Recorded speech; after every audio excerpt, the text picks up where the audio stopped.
ನಾಳೆ ಎರಡನೇ ಹಂತದ ವೋಟಿಂಗ್ 13 ರಾಜ್ಯಗಳ 89 ಕ್ಷೇತ್ರಗಳಲ್ಲಿ ಮತದಾನ. ಯಾರೆಲ್ಲ ಘಟಾನುಘಟಿಗಳ ಭವಿಷ್ಯ ನಿರ್ಧಾರ ಆಗಲಿದೆ ಗೊತ್ತಾ? ಲೋಕ ಕಣಕ್ಕಿಳಿಯೋದಕ್ಕೆ ನಿರ್ಧರಿಸಿದ ಅಖಿಲೇಶ್ ಇದೆಲ್ಲವನ್ನ ನೋಡೋಣ ದೇಶ ವಿದೇಶ ನ್ಯೂಸ್ ಟಾಪ್ 9 ನಲ್ಲಿ. ಲೋಕಸಭಾ ಚುನಾವಣೆಯ ಒಟ್ಟು 7 ಹಂತಗಳ ಮತದಾನದ ಪೈಕಿ ಈಗಾಗಲೇ ಮೊದಲ ಹಂತದ ಮತದಾನ ಮುಕ್ತಾಯವಾಗಿದೆ. ಏಪ್ರಿಲ್ 19ರಂದು 21 ರಾಜ್ಯಗಳು ಮತ್ತು 3 ಕೇಂದ್ರಾಡಳಿತ ಪ್ರದೇಶಗಳ ಒಟ್ಟು 102 ಕ್ಷೇತ್ರಗಳಿಗೆ ಮೊದಲ ಹಂತದ ಮತದಾನ ನಡೆದಿತ್ತು. ಸರಿಸುಮಾರು 65.5% ಮತದಾನವಾಗಿತ್ತು. ಇದೀಗ ನಾಳೆ ಎರಡನೇ ಹಂತದ ಮತದಾನಕ್ಕೆ ಅಖಾಡ ಸಜ್ಜುಗೊಂಡಿದೆ.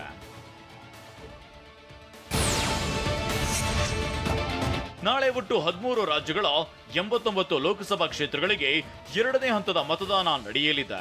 ಈ ಪೈಕಿ ಕೇರಳದ ಎಲ್ಲ 20 ಕ್ಷೇತ್ರಗಳಿಗೆ ಒಂದೇ ಹಂತದ ವೋಟಿಂಗ್ ಮಾಡಲಿದೆ. ಉಳಿದಂತೆ ಕರ್ನಾಟಕದ 14 ಕ್ಷೇತ್ರಗಳು, ರಾಜಸ್ಥಾನದ 13 ಕ್ಷೇತ್ರಗಳು, ಮಹಾರಾಷ್ಟ್ರದ 8, ಉತ್ತರ ಪ್ರದೇಶದ 8, ಮಧ್ಯಪ್ರದೇಶದ 7, ಅಸ್ಸಾಂ, ಬಿಹಾರದಲ್ಲಿ ತಲಾ 5, ಛತ್ತೀಸ್ಗಢ, ಪಶ್ಚಿಮ. ನಿಮ್ಮ ಉಬ್ಬಿದ ರಕ್ತನಾಳಗಳ ಸಮಸ್ಯೆಗೆ ಎವಿಸ್ ಆಸ್ಪತ್ರೆಯಲ್ಲಿ ಕೇವಲ 30 ನಿಮಿಷದ ಲೇಸರ್ ಚಿಕಿತ್ಸೆಯೊಂದಿಗೆ ಮುಕ್ತಿ ಹೊಂದಬಹುದು. ಹೆಚ್ಚಿನ ವಿವರಗಳಿಗಾಗಿ ಸಂಪರ್ಕಿಸಿ 8088837000. ಪಶ್ಚಿಮ ಬಂಗಾಳದಲ್ಲಿ ತಲಾ 3, ಮಣಿಪುರ, ತ್ರಿಪುರ, ಜಮ್ಮು ಕಾಶ್ಮೀರದಲ್ಲಿ ತಲಾ 1 ಕ್ಷೇತ್ರಗಳಿಗೆ ಮತದಾನ ನಡೆಯಲಿದೆ.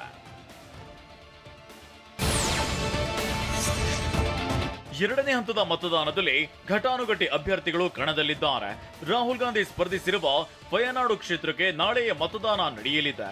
ಅದೇ ರೀತಿ ತಿರುವನಂತಪುರಂನಲ್ಲಿ ಕೇಂದ್ರ ಸಚಿವ ರಾಜೀವ್ ಚಂದ್ರಶೇಖರ್, ಕಾಂಗ್ರೆಸ್ ನಾಯಕ ಶಶಿ ತರೂರ್ ಭವಿಷ್ಯ ನಾಳೆ ನಿರ್ಧಾರವಾಗಲಿದೆ. ರಾಜಸ್ಥಾನದ ಜೋಧ್ಪುರದಿಂದ ಕೇಂದ್ರ ಸಚಿವ ಗಜೇಂದ್ರ ಸಿಂಗ್ ಶೇಖಾವತ್, ಛತ್ತೀಸ್ಗಢ ಮಾಜಿ ಸಿಎಂ ಭೂಪೇಶ್ ಬಘೇಲ್ರ ರಾಜನಂದಗಾಂವ್ ಕ್ಷೇತ್ರ, ಪಶ್ಚಿಮ ಬಂಗಾಳ ಬಿಜೆಪಿ ಅಧ್ಯಕ್ಷ ಸುಕತಾ ಮಂಜುದಾರ್ ಕಣದಲ್ಲಿರುವ ಬಲೂರ್ಘಾಟ್ ಕ್ಷೇತ್ರಗಳಿಗೆ ನಾಳೆ ವೋಟಿಂಗ್ ನಡೆಯಲಿದೆ. ಕೇಂದ್ರ ಸಚಿವ ನಿತಿನ್ ಗಡ್ಕರಿ ನಿನ್ನೆ ಮಹಾರಾಷ್ಟ್ರದ ಯವತ್ಮಾಲ್ ಜಿಲ್ಲೆಯಲ್ಲಿ ಚುನಾವಣಾ ರ್ಯಾಲಿ ನಡೆಸಿದ್ರು. ಈ ವೇಳೆ ವೇದಿಕೆಯಲ್ಲಿ ಮಾತನಾಡುತ್ತಿದ್ದಾಗ ಪ್ರಜ್ಞೆ ತಪ್ಪಿ ಕುಸಿದು ಬಿದ್ದಿದ್ದಾರೆ. ತಕ್ಷಣ ಅವರ ಅಂಗರಕ್ಷಕರು ಹಾಗೂ ಪಕ್ಷದ ನಾಯಕರು ಧಾವಿಸಿ ಅವರನ್ನ ಆಸ್ಪತ್ರೆಗೆ ಸಾಗಿಸಿದ್ದಾರೆ.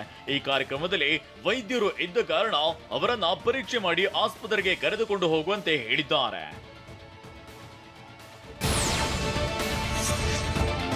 ಸಮಾಜವಾದಿ ಪಕ್ಷದ ಅಧ್ಯಕ್ಷ ಅಖಿಲೇಶ್ ಯಾದವ್ ಲೋಕಸಭಾ ಚುನಾವಣೆಯಲ್ಲಿ ಸ್ಪರ್ಧಿಸುವುದು ಪಕ್ಕಾ ಆಗಿದೆ.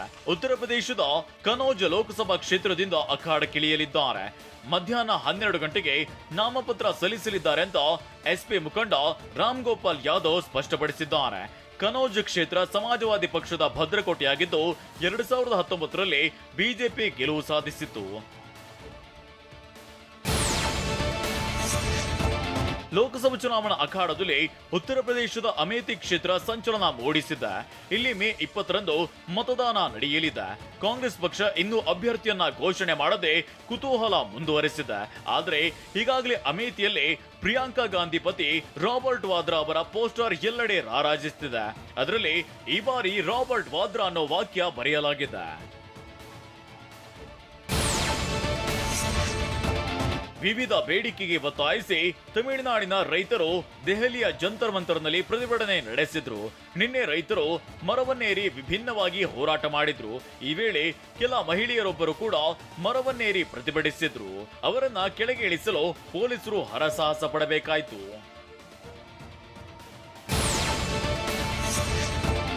ಇವಿಎಂ ಹಾಗೂ ವಿವಿಪ್ಯಾಟ್ ತಾಳೆ ಪ್ರಕರಣ ಸಂಬಂಧ ಸುಪ್ರೀಂ ಕೋರ್ಟ್ನಲ್ಲಿ ವಿಚಾರಣೆ ಮುಗಿದಿದ್ದು ತೀರ್ಪು ಕಾಯ್ದಿರಿಸಿದೆ.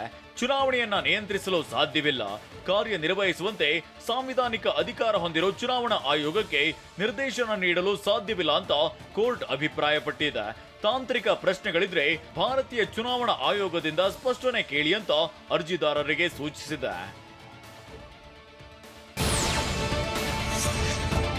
ಕೆಲ ದಶಕಗಳ ಕಾಲ ರಾಷ್ಟ್ರಪತಿ, ಉಪರಾಷ್ಟ್ರಪತಿ ಹಾಗೂ ಪ್ರಧಾನಿಯಂತಹ ವಿವಿಐಪಿಗಳನ್ನ ಹೊತ್ತೊಯ್ಯುತ್ತಿದ್ದ ಏರ್ ಇಂಡಿಯಾ ವಿಮಾನ ತನ್ನ ಹಾರಾಟವನ್ನ ನಿಲ್ಲಿಸಿದೆ. ಬರೋಬ್ಬರಿ 5 ದಶಕಗಳ ಕಾಲ ಸೇವೆ ಸಲ್ಲಿಸಿದ್ದ ಬೋಯಿಂಗ್ ಸಂಸ್ಥೆಯ B747 ವಿಮಾನ ಹಾರಾಟಕ್ಕೆ ಫುಲ್ ಸ್ಟಾಪ್ ಹಾಕಿದೆ. ಮುಂಬೈನ ಅಂತಾರಾಷ್ಟ್ರೀಯ ವಿಮಾನ ನಿಲ್ದಾಣದಿಂದ ಇತ್ತೀಚೆಗೆ ತನ್ನ ಕೊನೆಯ ಹಾರಾಟ ನಡೆಸಿತ್ತು. ಅಮೆರಿಕದ ಬೇನ್ಫೀಲ್ಡ್ಗೆ ತನ್ನ ಕೊನೆಯ ಅಂತಾರಾಷ್ಟ್ರೀಯ ಪ್ರಯಾಣ ಬೆಳೆಸಿತ್ತು.